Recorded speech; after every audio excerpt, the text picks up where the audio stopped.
Righto, so we're at Crookwell, and it was a show I did last year. Really nice country show, 99% of the cars driving, which is really cool. And this year, there's quite a lot of cars. There's a few Cobras and a few Speedway cars, and I've just managed to grab hold of Brett that owns this beautiful looking Cobra, number 98. And I'm going to get him to walk around and give us a bit more information than I know about this particular car. So, welcome Brett. Thank you, Howard. How are you? I'm good, mate. So Brett's a bit of a follower of the channel. He's got a panel van as well, he tells me, so he's into that as well. So, mate, tell us a little bit, first of all, you know, the overall concept and how we ended up where we are now. Okay. Yeah, the concept started, I've been a Shelby tragic for 20 plus years, but the opportunity arose after Absolute Pace in Queensland bought out the FIA 289 body, which was the only company that you could get these different shaped bodies.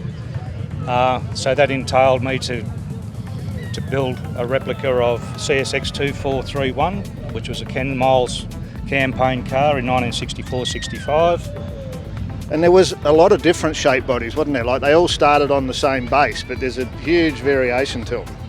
The original AC Aces were just a small four-cylinder English sports car. Then the 289s come out and Shelby pumped them out a little bit, and then the 427 body shape, which is next door, was bigger and better and badder and wider again. So, but this was the start of the whole racing campaign, how they started out with the 289s, with the Weber. So the engine bay setup, is that, you tried to keep that pretty much in appearance, but that's electronic Gen V stuff out of England, so it's electronic controlled. So basically fuel injection, is it? That is fuel injected 8-stack, yep. That's pretty cool because it looks like Weber's, doesn't it? It does, but it's very drivable, whereas Weber's aren't, I believe, unless you're sitting on 2,000 revs all the time. Yeah, well, you've got someone that can tune them every second day. Yeah, so this is done. The livery is as per the original car, but obviously a right-hand drive version for Australian registration conditions. So, talking about registration, you were saying before we started that it's a Queensland chassis, so it's a Australian design. Absolute Pace in Queensland designed. The body came out of America, and the guy that owns Absolute Pace took a flop of the body and then started producing. There's only two. One's in South Australia and this one's here. So, registration for yourself, so is it? It's in Queensland. In Queensland, yes. Yep. So tell me about the wheels, they look pretty cool. So Trigo make the wheels. It was a shame to paint them white, but I had to copy the car, but they're a knock-on, one-piece knock-on wheel, magnesium. 295 tyres on the back, 245 on the front.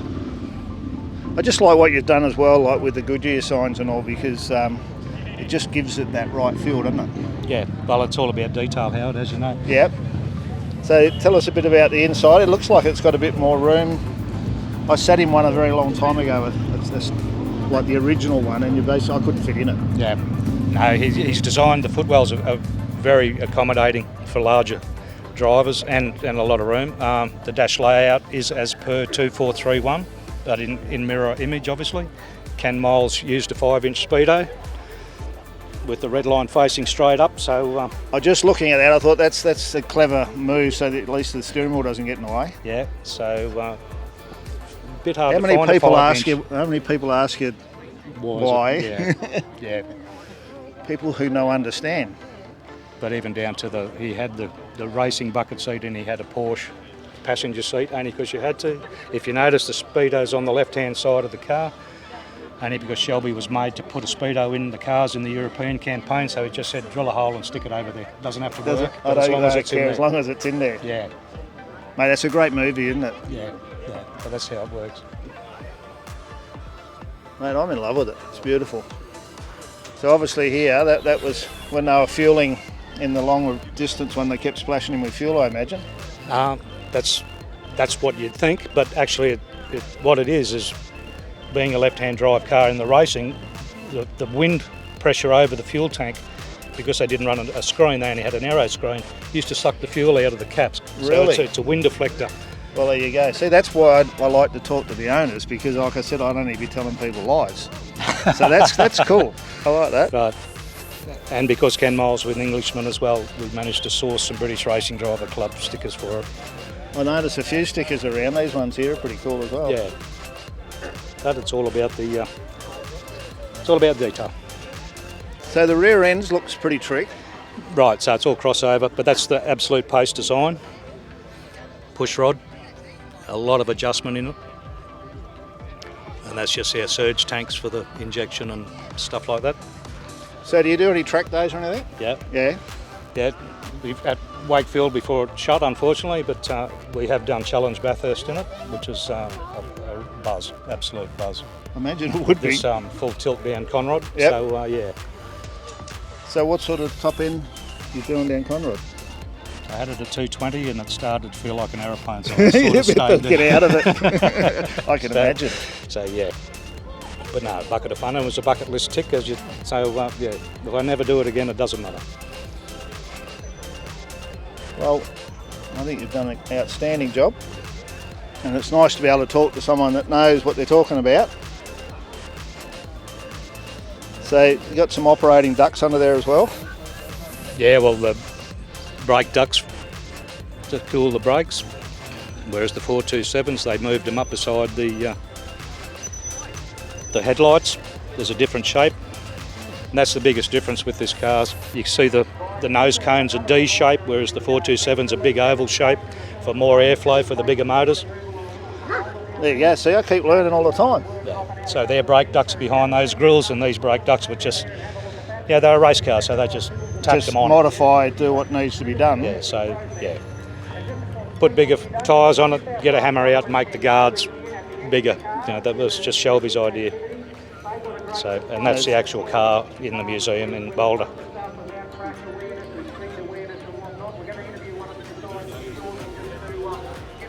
Well, But it was bought in 2016. It took us 12 months to get it built. And that's pretty good going. went to the Cobra Nationals in 2018 and 2019 and took out top car. So And deservedly so. paint's Guardsman Blue, which was the Shelby team colours. And yeah, Shelby blue and white. Mate, thanks for giving us your time. Thanks for picking And, it out, Howard. It's an honour. Thanks for following the channel. I'll do And that. what we're going to do is we'll put this up separate with a couple of other cars from the event probably. So thanks for your time. Thank you, sir. Well, I've been very fortunate to grab hold of Robert that owns this magnificent GT here that is not a replica, it's the real thing. And he's given me the opportunity to have a bit of a chat and a walk around the car and tell us a bit about it. So mate, I'm just going to let you start wherever you like and I'll follow you with the camera. Okay, well, we'll start from the beginning. It was originally raced by Southern Motors in Goulburn. And that's your hometown? Yeah, that's my hometown. Bruce Hodgson, he was the Ford Works rally driver at the time, and he was very good friends with the dealer principal at Goulburn. They used to do some rallying together. And they come to a deal. They wanted Bruce to drive it, and Southern Motors prepared the car. So prepared at the dealership? A lot of it was done, but Bruce did a lot of the work at Griffith as well. It was taken to Griffith, and they did preparation there with the assistance of the Ford Motor Company as well. They were heavily involved with the preparation of it. So how much did they do back in the day when these were racing, the suspension and those sorts of things? Not a lot. They had just because they had to be basically like road cars, so they had a few little things they did different. The spare tyre and the boot had to be actually bolted in. Well, I noticed that was in there earlier. And Yeah, in the '69 race, a lot of these tyres come out and they were banging around the boot, so they made it. They had to have these bolted in so they couldn't come out during the race. A lot of the nuts and bolts underneath actually had holes drilled through them with pieces of wire, so they couldn't be done. They balanced the rear brake drums were all balanced. It almost on the seems car. comical, doesn't it, that they had to have the spare wheel Yeah, at the race? Yeah, it does. Yeah, crazy. They had the roll cage, which was in 1969. It was you didn't have to have a roll cage; it was up to you. But in 1970, you had to have the roll cage. That was put in. Open that back door up a little bit. Yeah.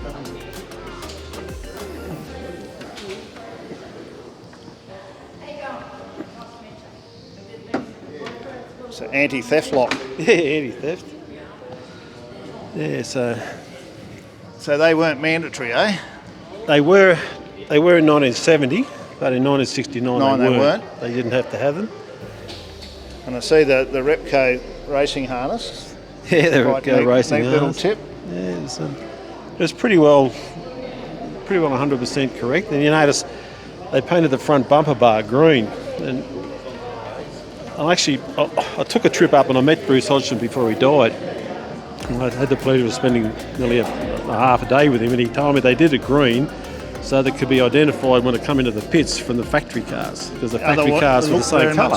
They're the same cars, same colour. Yeah, got Brucey signed the air cleaner for me. And it's funny when you see those old photos, the pits were barely that. Yeah. They were pretty basic setup. Yeah, very basic. No, but they might have had covers over the lights, a few little bits and pieces like that, but it's basically as it was raced. So, what sort of condition it was in when you got it? I had a really good friend, Michael Weston, and he'd actually bought the car in about 1984, and he had it painted, and he'd assembled most of the parts together for it. And he came to me one day and he said he wanted to sell it. He wanted to build a house, and I was a builder, so we ended up doing a house and land package. And this was part of the deal. So it was good for both of us. For everybody, yeah. And he still gets to see it whenever he wants. And And this is actually one of the race suits they had on the day. That was from one of the pit crew. A lady. Being a Ford man, I've seen a lot of that memorabilia. Yeah, you can see on the. They probably had the Dunlop volleys on as well. Yeah, probably the Goulburn Automobile Club. Oh, cool. On the badge here. This was. Well, mate, it's a credit to you the condition it's in. And people may or may not know, but I mean, it's not that easy to keep them looking this good. No, it's not. Because if they're done for 20 years, they're 20 years old. That's right. Well, the paint on that would have been done 17, 18 years ago. Yep. On that. I mean, even if they're in a shed in the right conditions, all the rest of it, they still take maintaining. They do. Yes. My dad had a lot of vintage cars. Yep. And I used to say to him, you can't retire. You got to pump all them tyres. Exactly. And charge all them batteries. Yeah. The only thing I couldn't get for it, I put a set of 15-inch 5-slotters on it. Yep. With the Goodyear tyres. But I've since managed to pick up a set of the original. Get the tyres. Goodyear tyres. I bought a set of new old stock ones I found. Wow. And I'm yet to do that. But is the white one down the back yours as well? Yeah, that's ours. You want to tell me a bit about that one as well? Let's wander down there and have a look at that.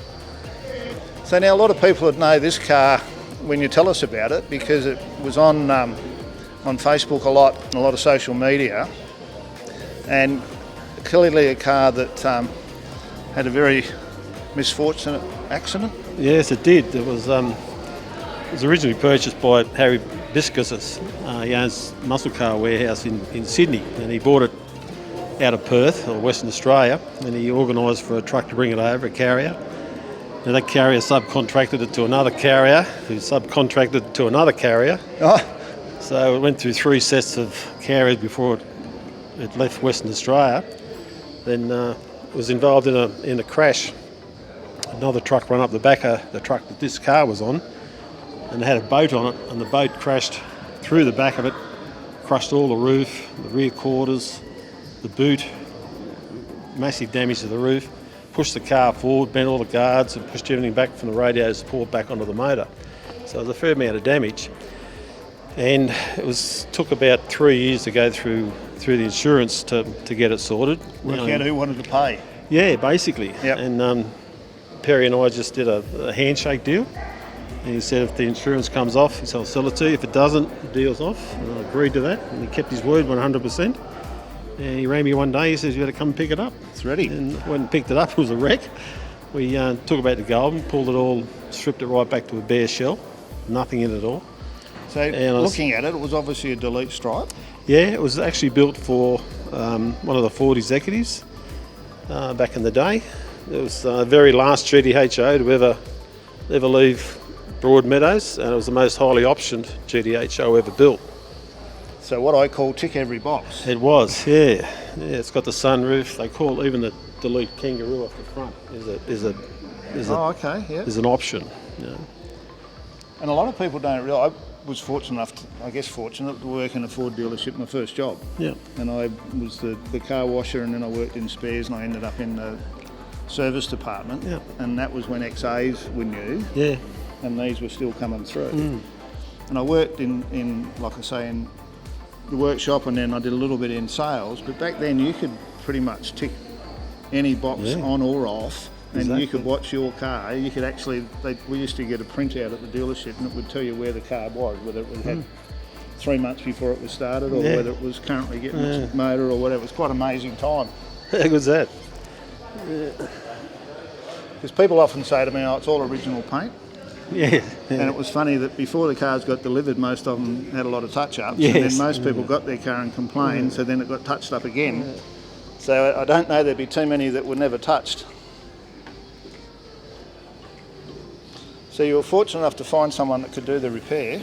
Yes, he was in Western Australia. He was actually one of the guys that was instrumental in putting me onto the car in the first place. So then you had to send it back to the west. Yeah, but he was confident that he could repair it, and he did. He repaired the roof. The roof wasn't replaced. I did see that, and he pulled the bonnet skin off, repaired all the bonnet skin, and put it back on the frame. He repaired both rear quarters. I had 2 new old stock mud guards that I'd had forever. He fitted those to it, and the rest of it he repaired.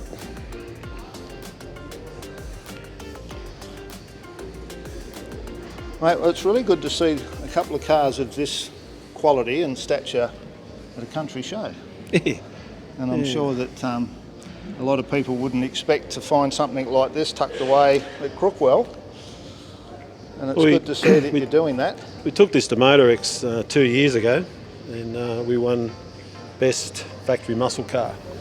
I'm sure I filmed it there. I remember the delete stripe part of it. And then with the Bathurst G2 Nationals last year, we got the Gold Award, which is basically 3rd place, I guess, in the HOs, which I was ecstatic with. You know, like we're not car builders, we assembled it. But, I'm a builder. It's a great show. That I was fortunate enough to get up there and film it. And if someone's watching this, if they love their GTs, then it's about an hour and 30 minutes or something, and I've got Dave, one of the people that judge those cars,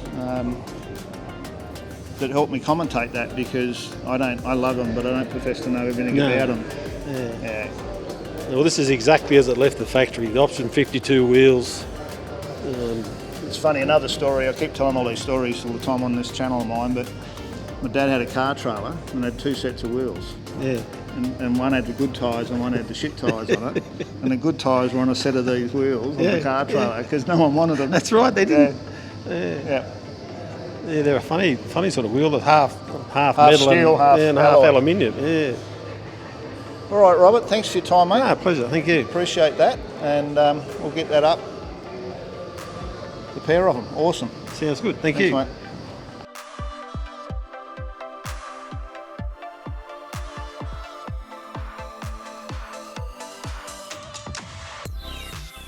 If you need suspension for your ride, make sure you check out Lovells. Go on the website, lovellsauto.com.au, have a look on there, and there's a full catalogue you can go through and check out what's available for your car. So the opportunity doesn't come up very often where you can grab someone and talk to them. It doesn't like being talked to on camera. So Ben, I put the mic in Ben's hand today because I really wanted to get him to tell the story about the car, because it's got a good story and the story keeps growing. And we're here at Crookwell, and he's done a couple of summer nats, and he's heading down to MotorX this year, I think, aren't you? Yep. So Ben Ambrose, he's from, I'm from Kanahooka. You Dapto or you Kanahooka? Dapto, we're on the other side of the road. The other side of the road. Yeah. And Ben gave me a bit of a hand with when we were doing Boss XC. But what I want to talk to you about today is this car. Now, you've had this a long time, mate. Yeah, bought it in 1997 from the local wreckers in Goulburn. Got it for $250 with no motor and no gearbox. It was pretty sad state, but it's been a lot of work. So you're originally a Goulburn boy? Yep. Grew up in Goulburn, and then we moved to Wollongong about 20 years ago. Yeah, right. So you've had it now a long time. Yep. And the story you're telling me, it's been on again and off again? Yeah, sort of.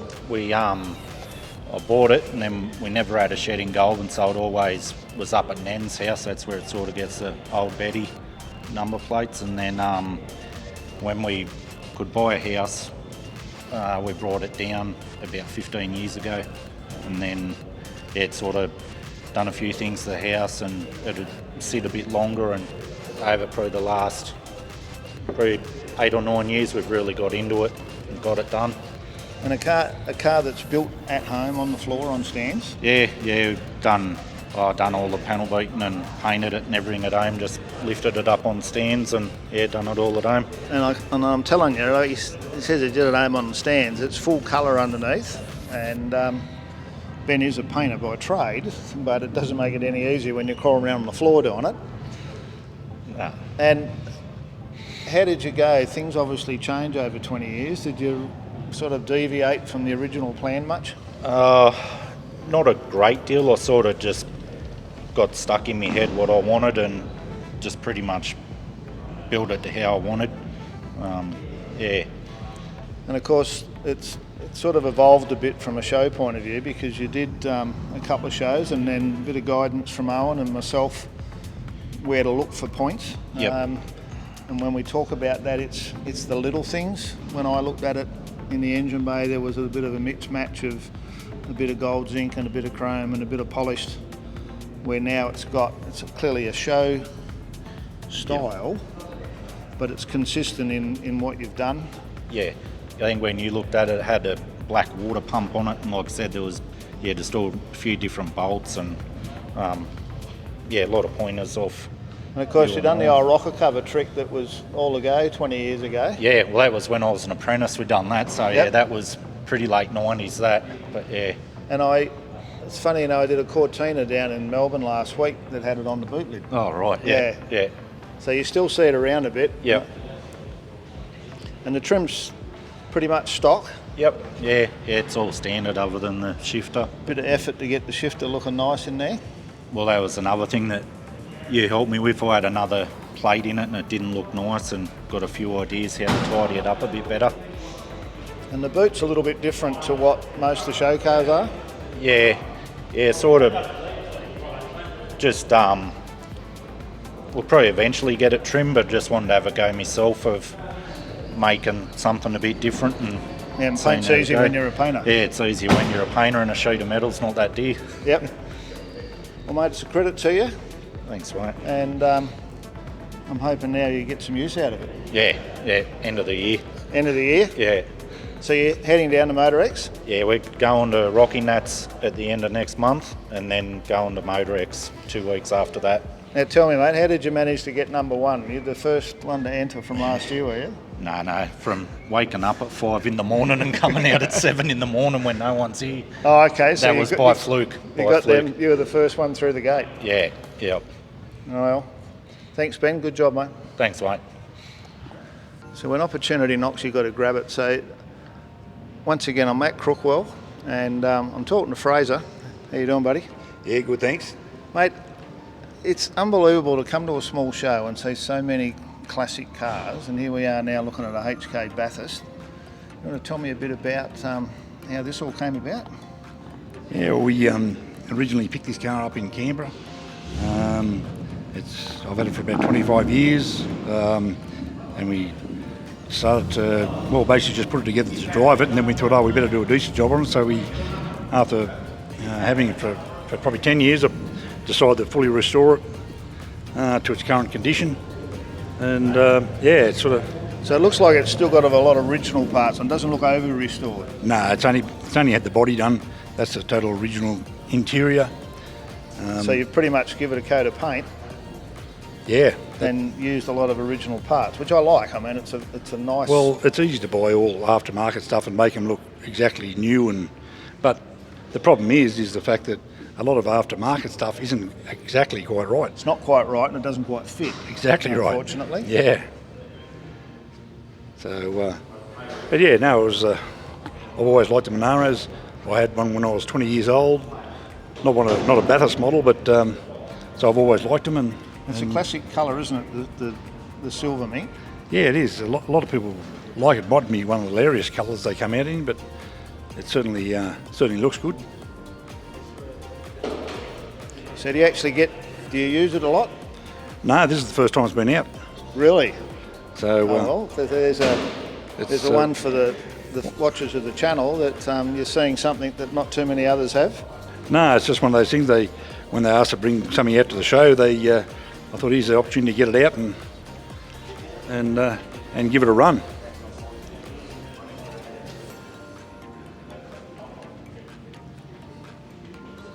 But you don't see too many around shows these days. No, well, I'd say I'd put this in the survivor category rather than the restored category. Yeah, it's very hard though to know what sort of condition. Open that door up for me. To actually put it in when it's only had the body done and everything else is original. So. And of course, nowadays in all the collector side of things, and having had it that long, I don't imagine you're even interested in selling it, but I mean, these are the sort of cars that people crave because they're only original once, as they say. Exactly right. Yeah, that's why I prefer to keep the most of the original stuff in it.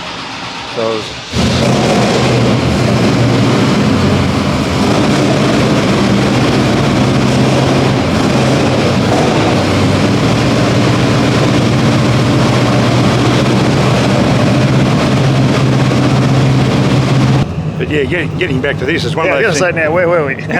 One of those things that's very hard to know what sort of category to put it in because it's it's had not the paint job, but it's still except for the paint job, it's. Well, I think it's good that you've done that, and appreciate the opportunity to have a decent look and a chat. Yeah, no worries.